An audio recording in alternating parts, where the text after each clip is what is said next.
ফিলিস্তিনি গণহত্যা বন্ধে ও কাশ্মীরের স্বাধীনতার পক্ষে দৃঢ় অবস্থান জানিয়ে প্রতিবাদ কর্মসূচি পালন করেছেন মানবাধিকার সংগঠন রেভেলেশন অব হিউম্যানিটি। এতে অংশ নেন লন্ডনের কেন্দ্রীয় এলাকার শতাধিক প্রতিবাদকারী। বিস্তারিত থাকছে সহকর্মী লোকমান হোসেন কাজীর রিপোর্টে। ক্যামেরায় ছিলেন এমদাদুল হক লাবলু।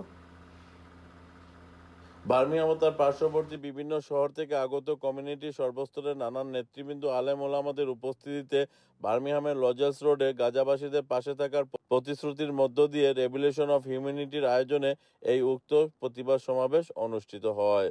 উক্ত সমাবেশে সংগঠনের সভাপতি নুফায়েজ রাহানের সভাপতিত্বে ও সিনিয়র সহসভাপতি আনহারুজ্জামান চৌধুরীর সঞ্চালনায় বক্তব্য রাখেন উইল স্ট্রিট মসজিদের খতিব হুসামুদ্দিন আল হুমায়দি, মৌলানা আব্দুল মোমিন, আব্দুল খালিক, রুমেল আহমেদ, শাহেদ আহমেদ, আব্দুল মুকিদ, জুবাইর আহমেদ, মিসবাহুর রহমান সহ স্থানীয় আরও গণ্যমান্য মুরব্বী ও তরুণ সমাজ। রেভলিউশন অফ হিউম্যানিটির মাধ্যমে আজকে আমাদের ফিলিস্তিনের মুসলমানদের গণহত্যার দাবিতে নির্মম গণহত্যা এবং কাশ্মীরি মুসলমানদের নরেন্দ্র মোদী ভারতের কাশ্মীরি মুসলমানদেরকে হত্যার দাবিতে আজকের আমাদের এই মানববন্ধন হয়েছে। আলহামদুলিল্লাহ, আমরা অনেক গর্বিত আজকে এরকম একটি প্রচেষ্টা আয়োজন করতে পেরে। আমরা যুদ্ধ চাই না, আমরা শান্তি চাই। দেশবাসীকে বলবো আমরা যে ইসরায়েলের যে সমস্ত পণ্য আছে, যে সমস্ত জিনিস আমরা ইউজ করি, যেটা না করলেও হয় আমরা এটা করতাম না। আর যে কোনো সময় যদি রিভলিউশন অফ হিউম্যানিটি আরো প্রোটেকশন খালিটা শুরু হয়েছে, আরো হইব, আপনারা দেশবাসীর সবসময় আমরা সহযোগিতা করতাম। বক্তব্যে বক্তারা বলেন, অতিলম্বে ফিলিস্তিনি নৃশংস গণহত্যা বন্ধের দাবি, তাদের সকল পণ্য এবং সাপোর্টের সকল পণ্য কোম্পানি বয়কট করারও আহ্বান জানানো হয় এবং কাশ্মীরে মুসলমানদের উপর ভারতের নরেন্দ্র মোদী কর্তৃক নৃশংস অত্যাচারের তীব্র প্রতিবাদ ও ভারতকে অবিলম্বে এই অত্যাচার বন্ধ করারও দাবি জানান। গণহত্যা অত্যাচার বন্ধ না হলে ভবিষ্যতে বড় কর্মসূচি দেওয়ারও ঘোষণা দেওয়া হয়।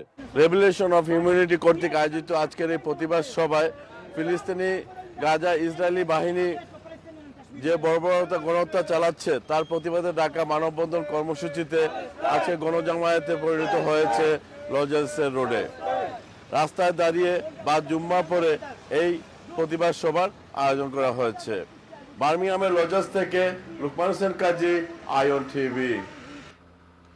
ইতালির আনকোনায় বাংলাদেশ প্রবাসী কল্যাণ পরিষদের নতুন কমিটি ঘোষণা করা হয়েছে। রোববার বিকেলে আনকোনার এক অভিজাত হলরুমে আয়োজিত এই অনুষ্ঠানে অংশ নেন স্থানীয় প্রশাসনের প্রতিনিধি, বিভিন্ন আঞ্চলিক ও সাংস্কৃতিক সংগঠনের নেতৃবৃন্দ ও প্রবাসী বাংলাদেশিরা, যা পরিণত হয় এক মিলন মেলায়। কোরআন তেলাওয়াতের মাধ্যমে শুরু হয় অনুষ্ঠান। নবনির্বাচিত কমিটির সদস্যদের ব্যাজ ও পরিচয়পত্র পরিয়ে দেন কেন্দ্রীয় সভাপতি উদ্দিন শামীম। পরে উপদেষ্টা শাহ মোহাম্মদ তাইফুর রহমান ছোটন কমিটির নাম ঘোষণা করেন। আলোচনা সভায় সভাপতি মোহাম্মদ হাওলাদার ও সাধারণ সম্পাদক সোহেল আহমেদ প্রবাসীদের পাশে থাকার অঙ্গীকার ব্যক্ত করেন। অনুষ্ঠান শেষে অতিথিরা এই উদ্যোগের প্রশংসা করেন এবং ভবিষ্যতে আরও প্রবাসী বান্ধব কর্মকাণ্ডের আশাবাদ ব্যক্ত করেন।